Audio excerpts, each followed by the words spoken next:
नमस्ते दोस्तों। पहला पेज आपको थोड़ा ब्लर लगेगा, लेकिन अंदर के पेजेस में ऐसा नहीं है। हम आज शुरू करने जा रहे हैं क्लास 11th की अकाउंटेंसी, या जिसे कह सकते हैं फाइनेंशियल अकाउंटिंग। फाइनेंशियल अकाउंटिंग में हम जो बुक यूज़ कर रहे हैं वो है टी एस गरेवाल की डबल एंट्री बुक कीपर। ये सुल्तान चंद पब्लिकेशन की है। 2020 का एडिशन है और ज़्यादातर स्कूलों में ये यूज़ होती है। अगर आप कोई दूसरी बुक भी यूज़ कर रहे हैं तो परेशान मत होइएगा। सारे चैप्टर्स, चैप्टर का सीक्वेंस, उसके अंदर का सिलेबस सब कुछ सेम रहेगा। इवन कई बार आपको क्वेश्चंस भी सिमिलर मिलेंगे। हल्का बहुत नंबर चेंज करके, अमाउंट चेंज करके वही क्वेश्चन मिलेंगे आपको। ठीक है, अच्छा चलिए देखते हैं क्या क्या चैप्टर्स हैं हमारे पास।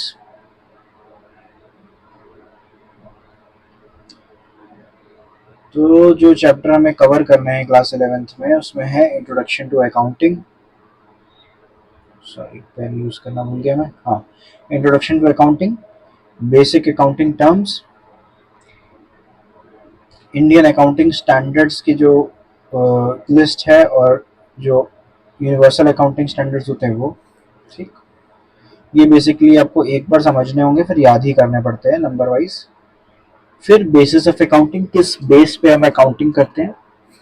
ठीक है, इस तरीके से आपको जो है 11 चैप्टर हैं। और जीएसटी के बारे में बीच में ये एडअप किया गया है अलग से। ठीक है, ये पहले नहीं था।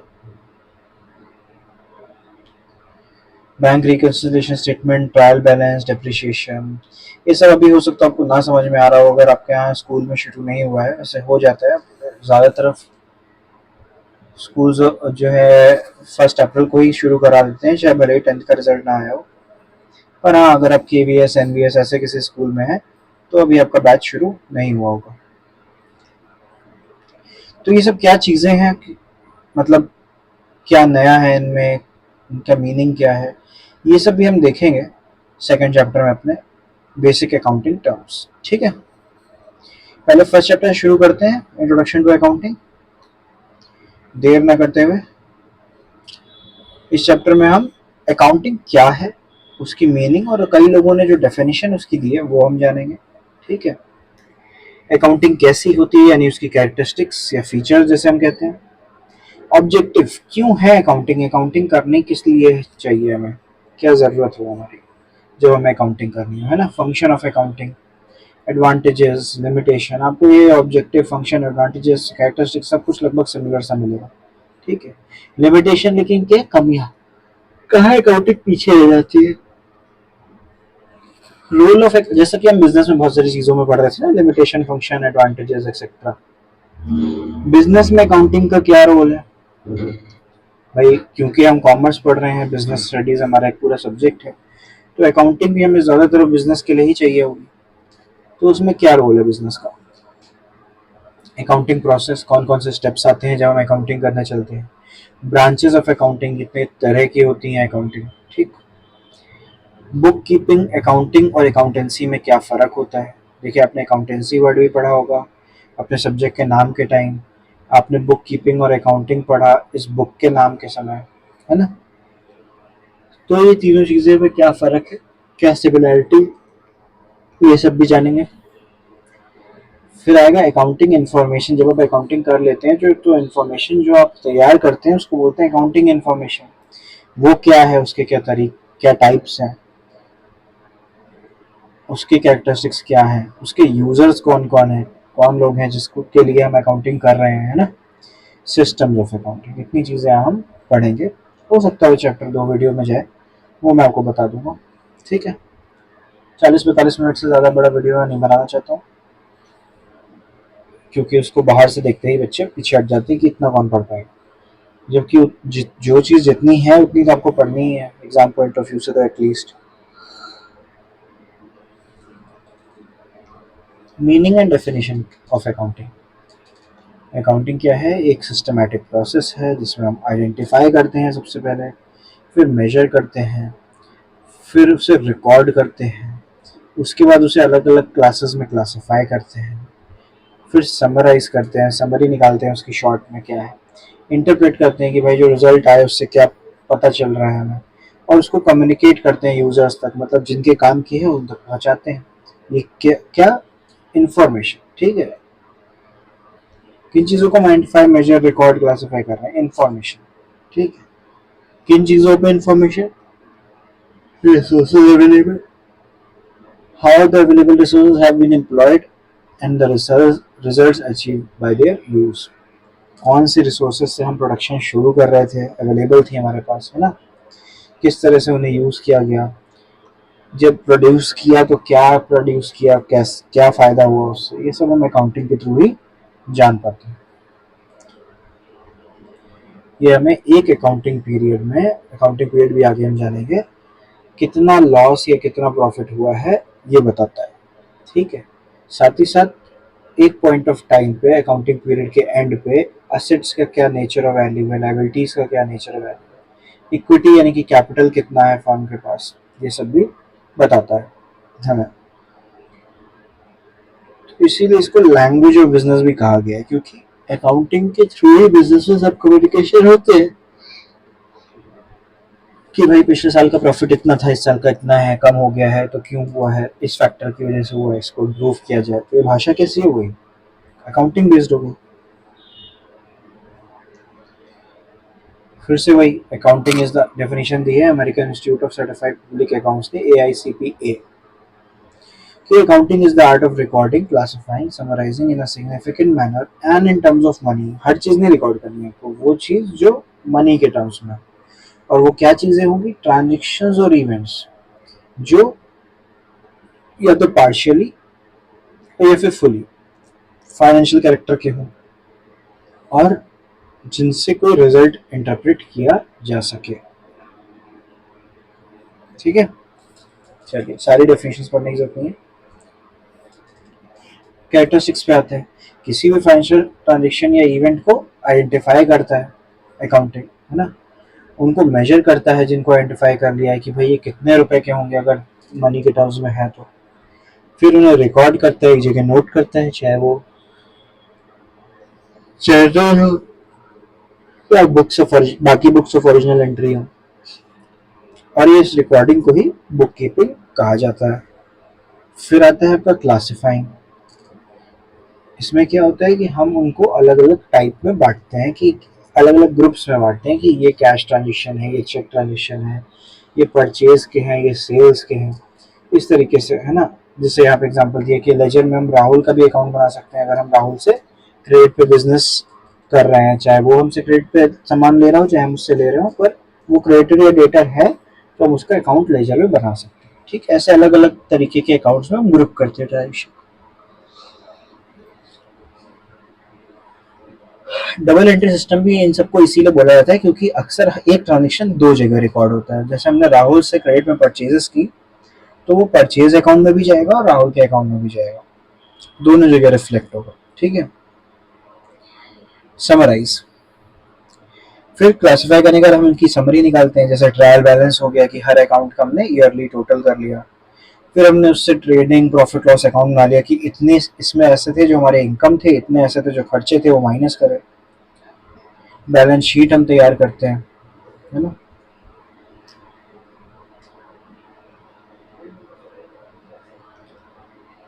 Analysis and interpretation. फिर जब हम ये balance sheet, profit loss statement यानी कि फाइनल अकाउंट्स बना लेते हैं, तो हम क्या करते हैं, उसको एनालाइज करते हैं, उसको समझते हैं, उसको इंटरप्रेट करते हैं, अलग अलग रेशियोज और चीज़ें अभी आप आगे पढ़ोगे 2 साल में, जिसमें हम इसको लेके जाते हैं, और फिर उससे हमें पता लगता है कि फर्म कितनी अच्छी चल रही है बाकी फर्म के मुकाबले और अपने पिछले ईयर के प्रोग्रेस के मुकाबले। फिर कम्युनिकेशन, जो भी उसके यूजर्स हैं, आगे हम यूजर्स भी पढ़ेंगे अकाउंटिंग इन्फॉर्मेशन के, उन तक इस फाइनेंशियल स्टेटमेंट को पहुंचाना, ये सब कुछ अकाउंटिंग में ही आता है, A to Z। ठीक है, मेंटेनिंग अकाउंटिंग रिकॉर्ड्स। ऑब्जेक्टिव क्या है अकाउंटिंग के, कि अकाउंटिंग क्यों करता है कोई भी, इसलिए करता है ताकि उसके रिकॉर्ड मेंटेन रहे, वो प्रॉफिट या लॉस पता लगा सके। डिटरमाइनिंग फाइनेंशियल पोजीशन, एक ईयर एंड पे कंपनी किस लेवल पे है, उसकी क्या टर्नओवर है, उसका क्या फाइनेंशियल पोजीशन है, वो पता लग सकता है मनी के रूप टर्म्स में। फैसिलिटेटिंग मैनेजमेंट, आगे जाके मैनेजमेंट को हेल्प करता है कि भाई डिसीजन मेकिंग के टाइम, कंट्रोल करने के टाइम, कि भाई हम किस चीज़ पे कितना खर्च करें, किस चीज़ पे हमें और ज़्यादा ध्यान देने की ज़रूरत है, कौन सी चीज़ सही जा रही है, कोई दिक्कत की बात नहीं है। ये सब हमें यही फाइनेंशियल स्टेटमेंट से पता लग पाता है और हम मैनेजमेंट को फैसिलिटेट कर पाते हैं, हेल्प कर पाते हैं। Provide accounting information to users, पहले भी हमने बात की 2 बार कि भाई जो भी उसके यूजर्स हैं, इंटरनल हो चाहे एक्सटर्नल हो, ये यूजर्स कौन कौन होते हैं हम आगे पढ़ेंगे, लेकिन इन तक इंफॉर्मेशन पहुंचाना अकाउंटिंग का एक पार्ट है। प्रोटेक्टिंग बिजनेस एसेट्स, जो भी बिजनेस के एसेट्स हैं उन पे डेप्रिसिएशन सही से लगा के, डेप्रिसिएशन भी आप आगे पढ़ोगे, है ना, हम उन्हें प्रोटेक्ट करते हैं, ठीक है। और लाइबिलिटीज को टाइमली पे करके भी असेट्स को बिकने से बचाते हैं।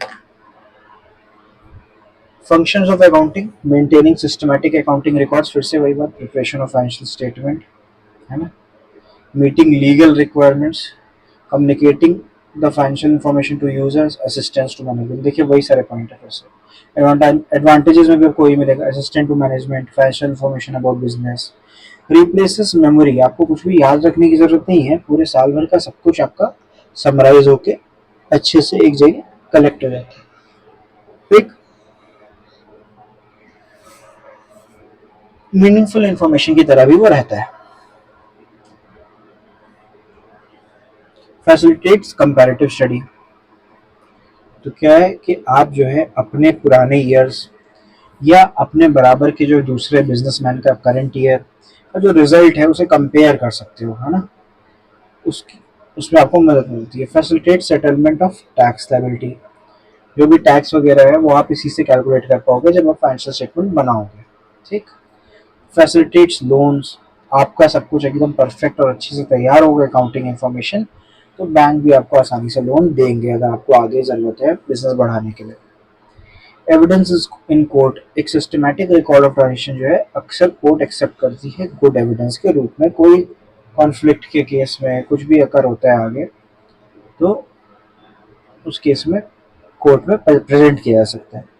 फैसिलिटेट सेल ऑफ बिजनेस, अगर आपको कल को कभी बिजनेस बेचना पड़ जाए तो आपके सही डिप्रिशिएशन, ईयर टू ईयर सही अकाउंटिंग आपको आज के डेट में बिल्कुल सही प्राइस बताएगा आपका कि एसेट्स और लायबिलिटीज डिफरेंशिएट करके, सब्ट्रैक्ट करके आपका बिजनेस कितने का बैठ रहा है। Assistance in the events of insolvency, अगर दिवालिया हो जाता है जो मालिक है बिजनेस का यानी एंटरप्रेन्योर है, तो उसके इंसॉल्वेंट होने पे असिस्टेंस मिलती है इस फाइनेंशियल अकाउंटिंग से कि भाई इस सर्विस का वैल्यूएशन कितना है।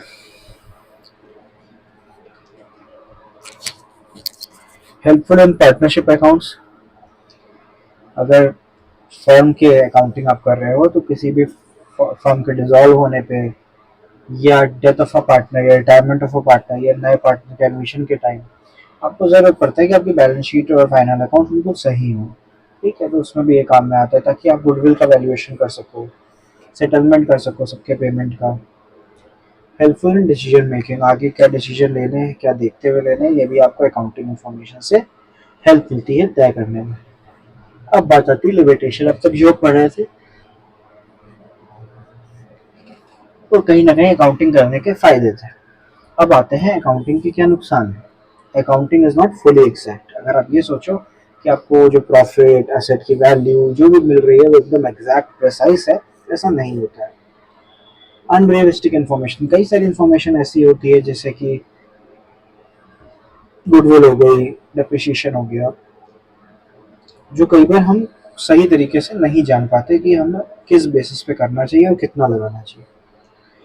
Accounting ignores the qualitative elements, सही बात है, हम वो चीज़ें तो अकाउंट कर सकते हैं जो क्वांटिटी में है, जो न्यूमरिक है, जो मनी के टर्म्स में कैलकुलेट किया सकती है, बट जो क्वालिटेटिव एलिमेंट्स होते हैं वो अकाउंटिंग इग्नोर कर देती है, उसे वो नहीं ले पाती है, जैसे कि मैनेजमेंट की स्किल्स, है ना, industrial relations. Accounting ignores the effect of price level changes, हमेशा ही बदलती महंगाई को अकाउंटिंग कई बार इग्नोर कर देती है। जैसे अगर पिछले साल का प्रॉफिट आपको 1 लाख बता रही है और इस साल का 1,05,000 बता रही है तो यही कहेगी कि आपको फायदा हुआ, जो कि ऐसा हो सकता है कि पिछले साल 1 लाख की जो वैल्यू थी वो आज के सबसे महंगाई के सबसे 1,15,000 हो, तो आपका प्रॉफिट पीछे गया है, लेकिन अकाउंटिंग ये पता नहीं कर पाएगी। अकाउंटिंग में lead to window dressing. Window dressing का मतलब क्या होता है? Manipulation of accounts. तो अकाउंटिंग कई बार ऐसा भी पॉसिबल है कि जो करने वाला व्यक्ति है वो चूंकि बहुत ही ज़्यादा एक्सपर्ट होता है उसमें, तो वो अपने पर्सनल एजेंडाज के लिए उसको गलत कर सकता है, मिसलीड कर सकता है अकाउंटिंग। तो अकाउंटिंग में ऐसी चीज़ों की स्कोप है, ऐसी चीज़ों की पॉसिबिलिटी है, इसलिए भी अकाउंटिंग की एक कमी है, limitation. Role of accounting in business. Business में कैसे काम में आता है? तो मेंटेनेंस ऑफ सिस्टमेटिक रिकॉर्ड्स, है ना, आपके बिजनेस के रिकॉर्ड्स अच्छे से मेंटेन होते हैं। असिस्टेंस टू मैनेजमेंट, फिर से वही बात की मैनेजमेंट को हेल्प होती है फाइनेंशियल स्टेटमेंट को देखने के बाद कि उन्हें कैसे डिसीजंस लेने चाहिए। कंपैरेटिव स्टडी, ये भी रिपीटेटिव पॉइंट है। फैसिलिटेट होता है कि आप आराम से कंपेयर कर सकते हो अपने बिजनेस को दूसरे के बिजनेस में से, या फिर अपने बिजनेस को अपने ही पिछले ईयर्स के प्रॉफिट से। ठीक है। एविडेंस इन कोर्ट यूज हो सकता है, ये भी बात हो चुकी है। Others, raising loan, tax ability, सब बात कर चुके हैं। ये बार बार रिपीट हो रहा है, तो आप इसे अच्छे से रट लो, क्योंकि इनमें से कोई भी एक चीज़ ज़रूर पूछी जाएगी, चाहे वो रोल हो, चाहे ऑब्जेक्टिव हो, चाहे एडवांटेजेस हो, चाहे कैरेक्टरिस्टिक्स हो, है ना। आप देखोगे कि जब आप सबको मर्ज करोगे तो आपको 12-13 पॉइंट मिल जाएंगे टोटल। तो 12-13 पॉइंट अच्छे से तैयार कर लो, इससे ज़्यादा बड़ा क्या ही क्वेश्चन आएगा, है ना।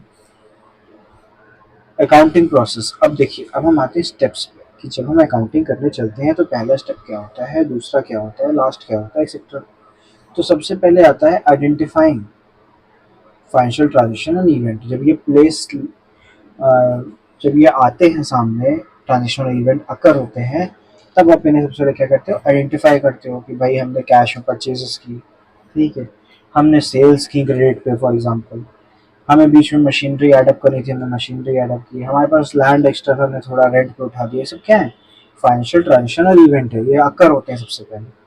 फिर हम इन्हें आइडेंटिफाई करते हैं कि ये क्या है, कैसे हैं। अभी आप डबल एंट्री सिस्टम पढ़ोगे, है ना, उसमें गोल्डन रूल्स ऑफ अकाउंटेंसी पढ़ोगे, तो आपको पता चलेगा कि क्यों आइडेंटिफाई कर रहे हैं। क्योंकि इनको रिकॉर्ड करने का एक तरीका होता है, और रिकॉर्ड करने के तरीके में हमें किसी चीज़ को कैसे लेना है ये देखना पड़ता है, क्या डेबिट होगा, क्या क्रेडिट होगा, एक्सेट्रा। तो इसीलिए हमें फाइनेंशियल ट्रांजेक्शन और इवेंट को आइडेंटिफाई करना ज़रूरी है। फिर सेकेंड है उसे रिकॉर्ड कर लेना, लिख लेना। फिर थर्ड है उसे क्लासिफाई करना। हमने जब रिकॉर्ड कर लिया जर्नल में या सब स्टडी बुक्स में, तो अब क्या चीज़ किस में जाएगी, और क्या चीज़ परचेज, क्या चीज़ सेल, क्या कमीशन, क्या पोस्टेज, क्या फ्रेट, है ना, क्या सैलरीज, क्या इलेक्ट्रिसिटी बिल। तो ये सब चीज़ें क्लासिफाई करनी होती हैं। फिर हमें समराइज करना होता है, हम ट्रायल बैलेंस से कुछ ऐसा बनाते हैं जिससे कि हम टोटल्स ला सकें हर चीज़ के। फिर उसको हम उससे प्रॉफिट और स्टेटमेंट निकालते हैं, बैलेंस शीट बनाते हैं, एक्सेट्रा। समराइजिंग ही मेन पढ़ेंगे अभी हम अगले 4-5 चैप्टर। वर्ड शायद इतनी बार ना है समराइजिंग, बट आप समझ जाइएगा। Analysing and interpreting. फिर जब हमने ये सब बना लिए स्टेटमेंट, तो उसको एनालाइज करना, समझना, उससे रिजल्ट्स निकालना, इंटरप्रेट करना, ठीक है, कम्युनिकेटिंग, इन सबको पहुंचाना यूजर्स तक। ये आपका स्टेप है।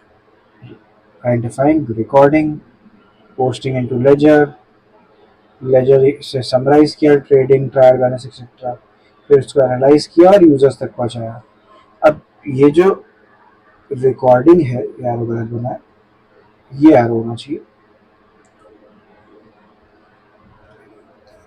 रिकॉर्डिंग के बाद हम सीधे लेजर में पोस्ट करने के बजाय जर्नल से होते हुए भी लेजर में जा सकते हैं, जिसमें हमारा एक जर्नल प्रॉपर होता है जिसमें एक्स्ट्रा एंट्रीज होती हैं, और बाकी सारी एंट्री अगर कैश की तो कैश में, परचेज की तो परचेज में, सेल्स की तो सेल्स में, सो ऑन जाती है। ठीक है, बाकी बची हुई एंट्री जर्नल प्रॉपर में जाती है। फिर इससे हम वापस जा सकते हैं समराइजिंग में, है ना, या लेजर में पोस्ट कर सकते हैं। Branches of accounting. अकाउंटिंग कितनी तरह तरह की होती हैं। एक तो फाइनेंशियल अकाउंटिंग जो हम पूरी पढ़ेंगे इस बुक में। फिर होती है कॉस्ट अकाउंटिंग की जो भी खर्चे हैं उनके थ्रू चीज़ों को पता लगाना। और फिर आती है मैनेजमेंट अकाउंटिंग, यानी कि ये न्यूमेरिक नहीं होती, क्वालिटेटिव होती है। क्या चीज़ कैसी चल रही है उसको ऑडिट करना, मैनेजमेंट को, कौन कैसा काम कर रहा है, कौन कितना फायदेमंद है, कौन कितना लॉस में है, किसकी वजह से हमें लॉस हो रहा है एक्सेट्रा।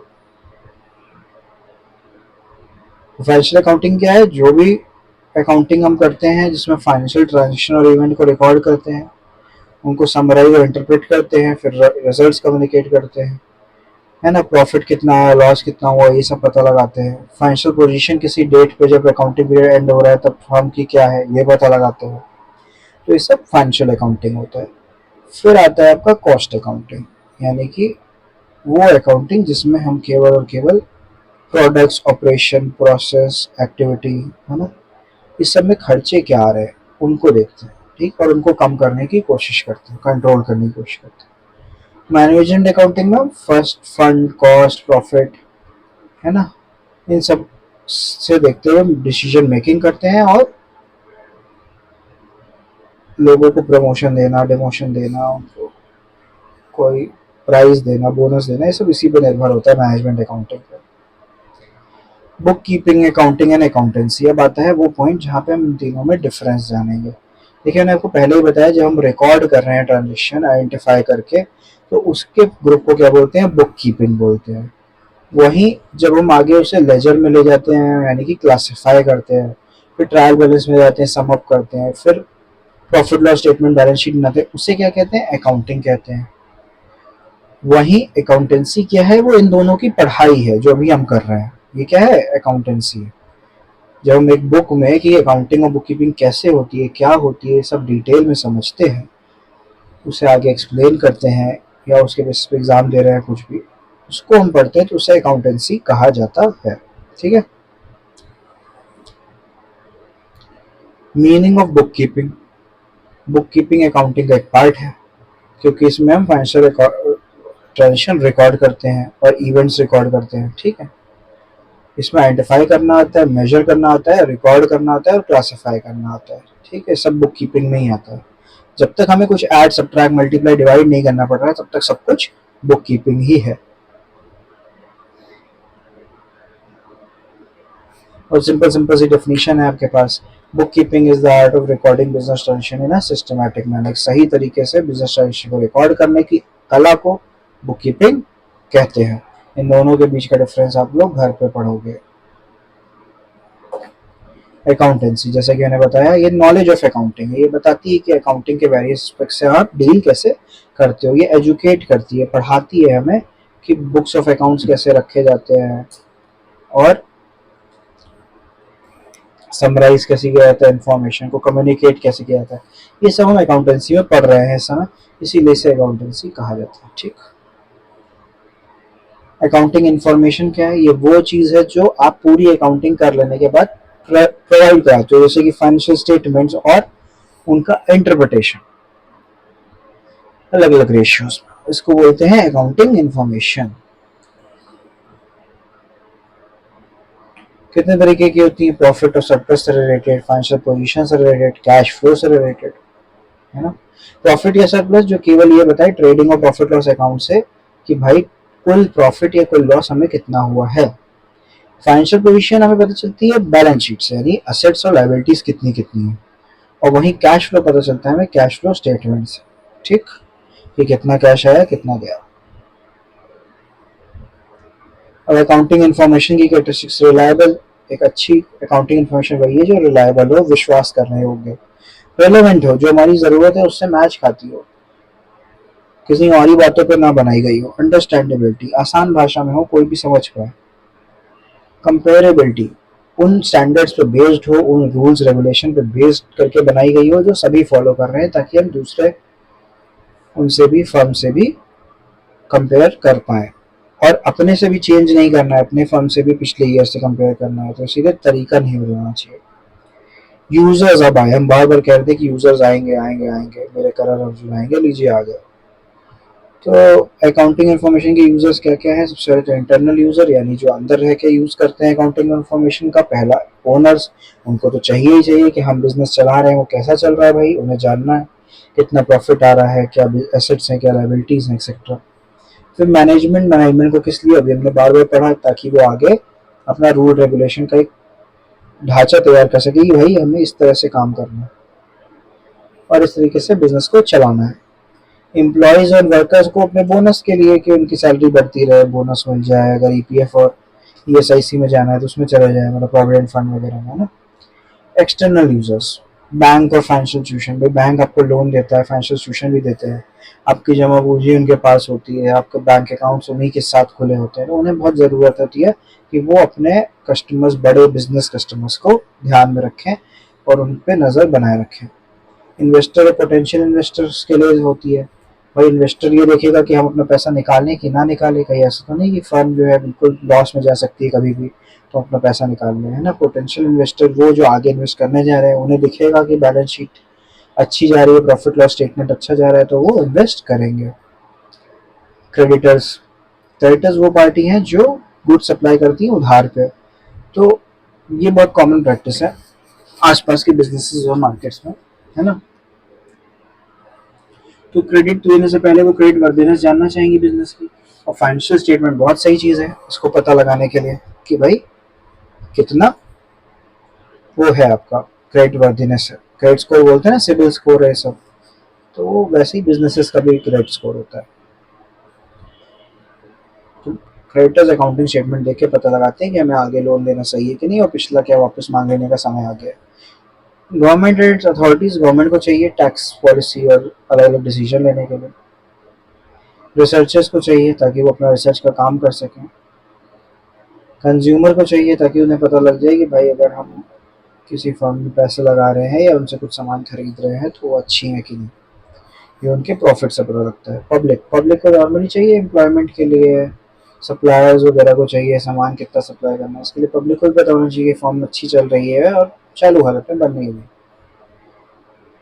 इस अकाउंटिंग एंड आर्ट और साइंस दोनों है। आर्ट में क्या चाहिए आपको, कुछ कला चाहिए आपको, कुछ अलग चाहिए टेक्निक, जिससे कि चीज़ हो पाए, तो यहाँ पे वो भी होता है। साइंस क्योंकि कुछ गिवन रूल्स रेगुलेशन है जिन पे भी हमें चलना है। सिस्टम ऑफ अकाउंटिंग, कितने तरीके के सिस्टम होते हैं अकाउंटिंग के, दो ही होते हैं, एक डबल एंट्री और एक सिंगल एंट्री। ये डबल एंट्री ब्रिटिश सिस्टम था जो इंडिया में लागू हो गया आज़ादी से पहले, और अभी तक यही चल रहा है और ये अच्छा है, कोई ख़राब नहीं है सिस्टम। इसमें हम क्या करते हैं, किसी भी ट्रांजेक्शन को आइडेंटिफाई करते समय, एकदम स्टार्टिंग में आइडेंटिफाई करते हैं ना, तो आइडेंटिफाई करते समय, रिकॉर्ड करते समय क्या ध्यान में रखना है, हमें ध्यान में रखना है कि